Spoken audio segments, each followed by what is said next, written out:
What did you learn about yourself when you wrote that book? When you got to look back on Jordan's life, 10 years later, right? Sure. 8 years later, what did you see?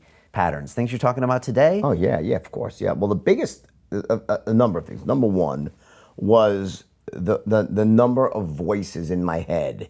I think why people like the book a lot, why people really get into it, is because I'm like talking to myself through the whole book, weighing my options, and I'm seeing how I'm my own worst enemy. Like how I have this voice is narrowing. I know I shouldn't be doing this I know I should be doing some, and like you start to see your faults like in high relief. And when I was able to look back and see the decision leaving my first wife and my second wife, I did my best dating after I was married. It was like all the things, the drug addictions and all the things I had done.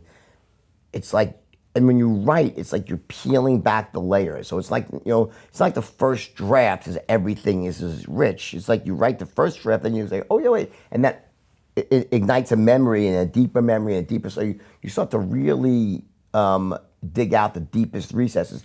In some level, it's exactly what therapy is about. Right. When you go into therapy, when you write a memoir like that, and if you're really going to do it honestly, it's like self-therapy. And I started to see like the mistakes I made and the things I did really well. And I saw I had all these amazing strengths, all these great talents, and some of these terrible, frailties and weaknesses that I allowed to get the best of me. So I think on many levels, I felt different when I left jail. Not that I felt like I was a different person. I felt like I was the same person my parents had sent out into the world when I was 20.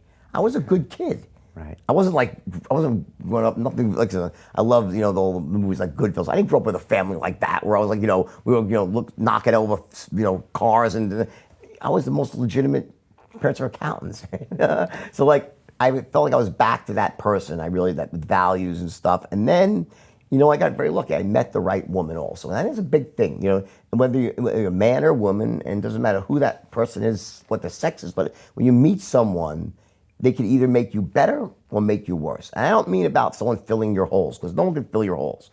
But some people enter your life and they just make you better versions of who you are. That's my current wife. Is just like that. She's just like this person that she represented to me everything I always wanted in a woman, looks-wise and integrity-wise. And I felt like I truly had a partner and a friend that I could trust, and that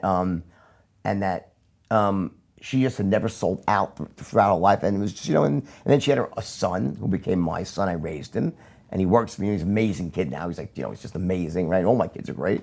And so I think it was a big thing also, is who you surround yourself. Your mother probably said to you, if you lay down with dogs, you're going to wake up with fleas, right? It's a big expression from the United States, right? Yeah. It's true.